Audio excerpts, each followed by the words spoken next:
Assalamualaikum Ustadz. Bagaimana cara mengganti puasa yang sudah lama karena hamil dan menyusui dan ini berturut-turut berlangsung selama kurang lebih 11 tahun hingga punya anak 5. Dan selama hamil dan menyusui itu saya juga ada puasa tapi hanya beberapa hari dan saya meninggalkan karena dan beberapa yang ditinggalkan itu tidak dicatat. Qadarullah setelah anak kelima lahir, saya selalu merasakan sakit pusing di setiap hari dan kadang badan terasa lemas. Bagaimana cara mengganti puasa tersebut, Ustaz? Jazakumullah khairan. Ya, pertama kita doakan saudari penanya agar diberikan kesembuhan oleh Allah Subhanahu wa taala dan bisa menjalankan ibadah puasa di tahun-tahun yang akan datang. Allahumma rabban nas adhhib bil ba's washfi anta syafi la syafiya illa ant syifaan la yughadiru saqaman. Ya, perlu diketahui bahwasanya wanita yang hamil atau menyusui itu memiliki 3 kondisi. Yang pertama, dia tidak berpuasa karena kondisi badannya sendiri. Jadi seorang yang hamil atau menyusui kemudian dia tidak berpuasa karena khawatir akan kondisi dirinya sendiri. Dia tidak kuat. Dia lemah karena hamil atau menyusui itu. Maka orang yang seperti ini hukumnya adalah dia dihitung sebagai orang yang sakit. Maka dia wajib untuk mengqadha puasa yang ditinggalkannya.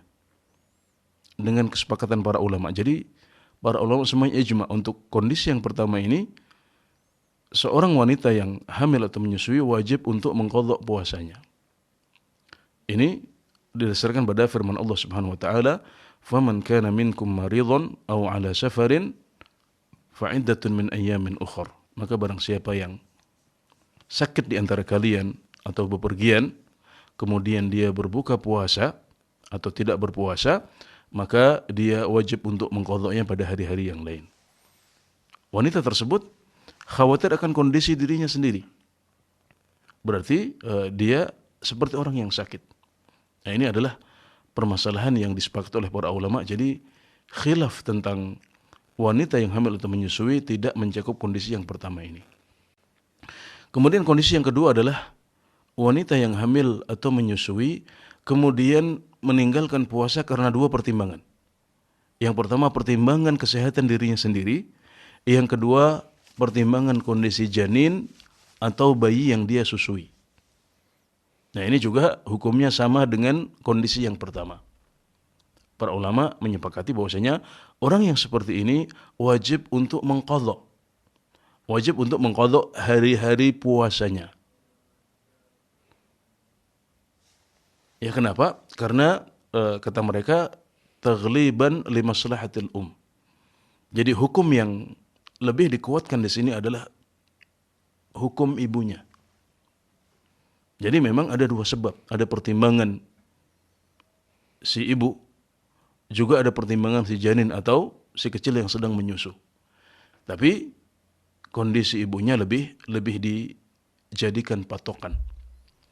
Karena dia masih punya pertimbangan kondisi si ibu atau si wanita yang hamil atau menyusui ini, maka dia dianggap seperti orang yang sakit. Maka hukumnya adalah wajib untuk mengqadha. Nah, perbedaan pendapat yang pelik, yang ramai di antara para ahli fiqih dan para ulama, itu terjadi pada kondisi ketiga. Kondisi ketiga adalah ketika seorang yang hamil atau menyusui meninggalkan puasa karena mempertimbangkan kondisi janin dan bayi yang disusuinya. Janin atau bayi yang dia susui. Nah, ini adalah permasalahan yang diperselisihkan dengan sangat hebat oleh para ulama. Ada banyak sekali pendapat dalam permasalahan ini. Jadi, khilaf yang panjang dan pelik itu tidak terjadi pada kondisi yang pertama dan kedua. Terjadinya pada kondisi yang ketiga. Nah, di sini sebagian ulama berpendapat hukumnya tetap qadha. Sebagian lagi hukumnya berubah menjadi membayar fidyah. Sebagian lagi berpendapat wajib untuk mengqadha dan membayar fidyah sekaligus. Dan yang lebih kuat Allah Ta'ala alam adalah cukup bagi wanita hamil atau yang menyusui yang dalam kondisi ketiga ini, yang berada pada kondisi yang ketiga ini, yaitu dia meninggalkan puasa karena pertimbangan janin atau anak yang dia susui. Maka kewajibannya adalah membayar fidyah saja. Membayar fidyah saja, yaitu dengan memberikan makan kepada satu orang miskin untuk setiap hari yang dia tinggalkan. Nah, jadi inilah yang ramai dibahas oleh para ulama dan tidak semua kondisi. Dan dasarnya adalah fatwa dari Ibnu Abbas dan Ibnu Umar yang menjelaskan bahwasanya orang yang hamil atau yang menyusui kewajibannya adalah untuk tut'imani, ya. Keduanya memberi makan kepada orang miskin. Ya, satu orang miskin untuk setiap hari yang dia tinggalkan. Dan dalam sebuah riwayat disebutkan wala qadha 'alaihima, dan tidak ada qadha atas keduanya.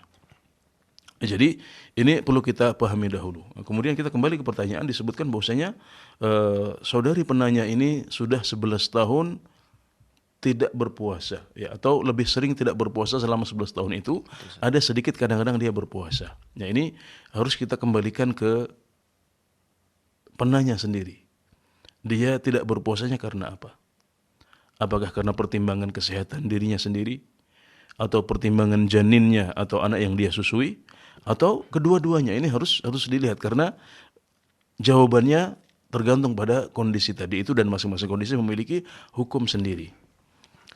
Ya, jadi demikian ya. Jika nanti kemudian sekiranya dia meninggalkan puasa karena kekhawatiran akan janin dan anak yang dia susui semata, maka kewajibannya adalah membayar fidyah, ya, sebanyak hari yang dia tinggalkan.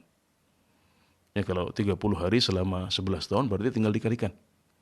Nah, kemudian hari-hari yang sempat dia puasa, dia bisa taksir. Kira-kira mungkin 5 hari setiap bulan Ramadan atau 3 hari setiap bulan Ramadan. Ini ditaksir, nanti dikalikan 11 juga. Jadi kalau tidak ingat persis, maka itu ditaksir, ya, dikalikan 11 bulan, 11 tahun maksud saya. Kemudian itu dipotong berarti. Yang hari-hari yang dia puasa setelah ditaksir tadi itu, dia tidak punya kewajiban untuk membayar fidyahnya. Masih ada aspek lain nggak? Seandainya ibu berada di posisi yang lain, Ustadz, tidak membayar fidyah, bagaimana, Ustadz? Ya, jika berada di kondisi yang lain, jika pertimbangannya adalah kondisi kesehatan ibu itu sendiri, atau dua pertimbangan kesehatan dia juga kesehatan janin bersama-sama, maka seperti yang kita jelaskan tadi, para ulama sepakat bahwasanya kewajibannya adalah mengqadha. Jadi mengqadha hari-hari yang ditinggalkan selama 11 tahun itu dan semampunya, ya. Para ulama menjelaskan, ya, qadha ini dilakukan semampunya, ya, bisa dibagi-bagi, ya, setiap bulan, ya, kalau sudah senggang nanti, ya, kalau sekarang masih menyusui, masih hamil lagi misalnya, masih belum kuat, bisa diundur, ya, bisa diundur ke bulan setelahnya, ke tahun setelahnya, tidak masalah, ya, dan tidak berganti ke fidyah kecuali kalau ahli mengatakan bahwasanya dia tidak mungkin sembuh, misalnya sakit kronis atau yang semacamnya, maka baru saat itu berpindah menjadi membayar fidyah. Adapun selagi dia masih sehat, ada harapan untuk bisa menjalankan qadha puasa ini pada tahun-tahun yang akan datang, maka kewajibannya tetap membayar qadha. Plus satu lagi yaitu membayar fidyah yang lain, yaitu fidyah karena terlambat membayar utang puasa. Nah, jadi kalau ada seseorang yang punya utang puasa, kemudian dia tanpa uzur, ya, kalau tanpa uzur dia